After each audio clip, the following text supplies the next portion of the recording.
পরিচয় দেন। আপনার নাম কি? আমার নাম শাহ আলম। আমি এই বাজারে ব্যবসা করি, মাছের ব্যবসা করি।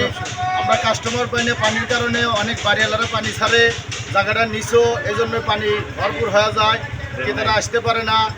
সরকারের কাছে দাবি পানিটা সরা দিলে পরে আমাদের ব্যবসাটা একটু ভালো হবে, রাস্তাটা একটু উন্নত করলে আমরা একটু সচ্ছলভাবে চলে যেতে পারি। আমরা অনেক ক্ষতিগ্রস্ত। আপনার নাম কি? আমার নাম মোহাম্মদ ফরিদ মিয়া। আমি তো জানি যে আপনি হজ করে আইছেন, তো হাজি সাহেব এই যে আপনারা বাথরুমের পানি যে ছাড়েন রাস্তাঘাটে, এই পানি না ছাড়লে তো আপনার এই জলাবদ্ধতা আসে না। হ্যাঁ, কিছু কিছু বাড়িওয়ালারা পানি গাছে সারে, এরকম বৃষ্টি বা জলবদ্ধতার কারণে এই পানি জমে জায়গা, ড্রেন জায়গা। আমি চাই সরকারের কাছে একটা আবেদন চাই যে আমাদের এটা ড্রেনের ব্যবস্থা করে দেয়। আর এই জলবদ্ধ পানির জন্য আমাদের রোগ জীবাণু ধরা দিতেছে। আপনার অ্যালার্জি মানে বিকল্প কোনো রাস্তা আছে কিনা এখানে? পানি নিষ্কাশনের ব্যবস্থা আছে কিনা? আছে এর সামনে নেক্সট কালেকশনের সামনে বড় ড্রেন আছে, ওই ড্রেনের সাথে জয়েন করে দিলে আমাদের পানিটা চলে যাবে। তো সেটা কি আপনারা ওনাকে জানাইছেন? আমরা তাকে জানানো হয়েছে, তারা কোনো এটা নিয়ে গ্রাহ্য করে না। তো এখানে যারা জনপ্রতিনিধি অথবা এই যে মাননীয় এমপি মহোদয়, ঢাকা 19 আসনের যে এমপি সাহেব ডাক্তার দেওয়ান মোহাম্মদ সালাউদ্দিন বাবু, ওনাকে জানাইছেন? আমরা তো ছোট মানুষ, তো উপরে যাইতে পারি না। আমাদের এলাকা মেম্বার সবাইকে জানানো হয়েছে, তারা এটা নিয়ে কোনো গ্রাহ্য করে না। আর এটা নিয়ে কেউ মাথা ঘামাইতেছে না। কেউ মাথা কামাইতেছে না? না। এখন আপনারা কি চান? আমরা চাই রাস্তাটা সুন্দর হোক, পানিটা চলে যায়।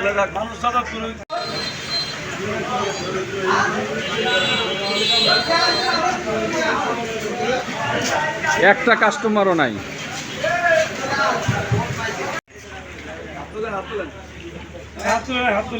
এই রাস্তা কতদিন ধরে এরকম?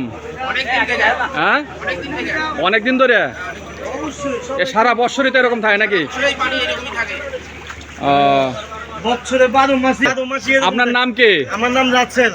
এখানে ছোটখাটো ব্যবসা করি, কিন্তু ব্যবসার লেগা ঋণ ফিন হয়ে গেছে গা, বেচা কিনা নাই, এই কিস্তি দিবার পারি না, খাইবার পারি না, অবস্থা আমাকে খুবই খারাপ। যে আপনারা যে পানির ভিতরে নামে প্রতিবাদ জানাচ্ছেন, এখন এটার ব্যাপারে সরকারের কাছে আপনারা আবেদন করছেন কিনা? আবেদন করে এখানে বড় ভাই বোনেরা আছে, হ্যাঁ, আমরা কার কাছে যাবো আবেদন? আমি তো চিনি না কাউরে। এখানে নতুন আইসি বা নতুন ব্যবসা করতেছি, কিন্তু এরকম আগে ছিল না। এই রাস্তাঘাট বাড়িঘর করা, এই বাজার টাজার করছে, উঁচা করে হালাইছে, পানি গাছ নামতে পারে না।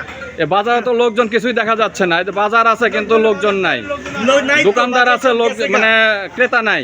না, বাজারের লোকজন গেছে গাতে, ওই যে বেচা কিনা নাই দেখে সামনের লোকজন গেছে গা। ও আচ্ছা আচ্ছা। তাহলে আপনাদের এই এলাকার যিনি সংসদ সদস্য এবং মাননীয় প্রধানমন্ত্রী তারেক রহমানের কাছে আপনাদের দাবি যে এই জলাবদ্ধতা নিরসন করা হোক। দূর করে দেয়। আচ্ছা, ধন্যবাদ। পরিচয় দেন। আপনার নাম কি? আমার নাম শাহ আলম। আমি এই বাজারে ব্যবসা করি, মাছের ব্যবসা করি।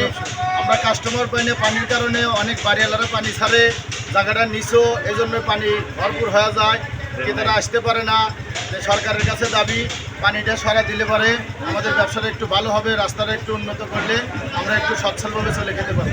আমরা অনেক ক্ষতিগ্রস্ত। আপনার নাম কি? আমার নাম মোহাম্মদ ফরিদ মিয়া। আমি তো জানি যে আপনি হজ করে আইছেন, তো হাজি সাহেব এই যে আপনারা বাথরুমের পানি যে ছাড়েন রাস্তাঘাটে, এই পানি না ছাড়লে তো আপনার এই জলাবদ্ধতা আসে না। হ্যাঁ, কিছু কিছু বাড়িওয়ালারা পানি গাছে সারে, এরকম বৃষ্টি বা জলবদ্ধতার কারণে এই পানি জমে জায়গা, ড্রেন জায়গা। আমি চাই সরকারের কাছে একটা আবেদন চাই যে আমাদের এটা ড্রেনের ব্যবস্থা করে দেয়। আর এই জলবদ্ধ পানির জন্য আমাদের রোগ জীবাণু ধরা দিতেছে। আপনার অ্যালার্জি মানে বিকল্প কোনো রাস্তা আছে কিনা এখানে? পানি নিষ্কাশনের ব্যবস্থা আছে কিনা? আছে এর সামনে নেক্সট কালেকশনের সামনে বড় ড্রেন আছে, ওই ড্রেনের সাথে জয়েন করে দিলে আমাদের পানিটা চলে যাবে। তো সেটা কি আপনারা ওনাকে জানাইছেন? আমরা তাকে জানানো হয়েছে, তারা কোনো এটা নিয়ে গ্রাহ্য করে না। তো এখানে যারা জনপ্রতিনিধি অথবা এই যে মাননীয় এমপি মহোদয়, ঢাকা 19 আসনের যে এমপি সাহেব ডাক্তার দেওয়ান মোহাম্মদ সালাউদ্দিন বাবু, ওনাকে জানাইছেন? আমরা তো ছোট মানুষ, তো উপরে যাইতে পারি না। আমাদের এলাকা মেম্বার সবাইকে জানানো হয়েছে, তারা এটা নিয়ে কোনো গ্রাহ্য করে না। আর এটা নিয়ে কেউ মাথা ঘামাইতেছে না। কেউ মাথা কামাইতেছে না? না। এখন আপনারা কি চান? আমরা চাই রাস্তাটা সুন্দর হোক, পানিটা চলে যায়। পরিচয় দেন, আপনার নাম কি? আমার নাম শাহ আলম। আমি এই বাজারে ব্যবসা করি, মাছের ব্যবসা করি। আমরা কাস্টমার পাই না, পানির কারণে অনেক বাড়িওয়ালারা পানি ছাড়ে, জায়গাটা নিচু, এই জন্য পানি ভরপুর হয়ে যায়, ক্রেতারা আসতে পারে না। সরকারের কাছে দাবি পানিটা সরা দিলে পরে আমাদের ব্যবসাটা একটু ভালো হবে, রাস্তাটা একটু উন্নত করলে আমরা একটু সচ্ছলভাবে চলে যেতে পারি। আমরা অনেক ক্ষতিগ্রস্ত। আপনার নাম কি? আমার নাম মোহাম্মদ ফরিদ মিয়া। আমি তো জানি যে আপনি হজ করে আইছেন, তো হাজি সাহেব এই যে আপনারা বাথরুমের পানি যে ছাড়েন রাস্তাঘাটে, এই পানি না ছাড়লে তো আপনার এই জলাবদ্ধতা আসে না। হ্যাঁ, কিছু কিছু বাড়িওয়ালারা পানি গাছে ছাড়ে, এরকম বৃষ্টি বা জলবদ্ধতার কারণে এই পানি জমে জায়গা, ড্রেন নাইগা। আমি চাই সরকারের কাছে একটা আবেদন চাই যে আমাদের এটা ড্রেনের ব্যবস্থা করে দেয়। আর এই জলবদ্ধ পানির জন্য আমাদের রোগ জীবাণু ধরা দিতেছে, আপনার অ্যালার্জি মানে বিকল্প কোনো রাস্তা আছে কিনা এখানে? এই পানি নিষ্কাশনের ব্যবস্থা আছে কিনা? আছে এর সামনে নেক্সট কালেকশনের সামনে বড় ড্রেন আছে, ওই ড্রেনের সাথে জয়েন করে দিলে আমাদের পানিটা চলে যাবে। তো সেটা কি আপনারা ওনাকে জানাইছেন? আমরা তাকে জানানো হয়েছে, তারা কোনো এটা নিয়ে গ্রাহ্য করে না। তো এখানে যারা জনপ্রতিনিধি অথবা এই যে মাননীয় এমপি মহোদয়, ঢাকা 19 আসনের যে এমপি সাহেব ডাক্তার দেওয়ান মোহাম্মদ সালাউদ্দিন বাবু, ওনাকে জানাইছেন? আমরা তো ছোট মানুষ, তো উপরে যাইতে পারি না। আমাদের এলাকা মেম্বার সবাইকে জানানো হয়েছে, তারা এটা নিয়ে কোনো গ্রাহ্য করে না। আর এটা নিয়ে কেউ মাথা ঘামাইতেছে না, কেউ মাথা কামাইতেছে না। না। এখন আপনারা কি চান? আমরা চাই রাস্তাটা সুন্দর হোক, পানিটা চলে যায়।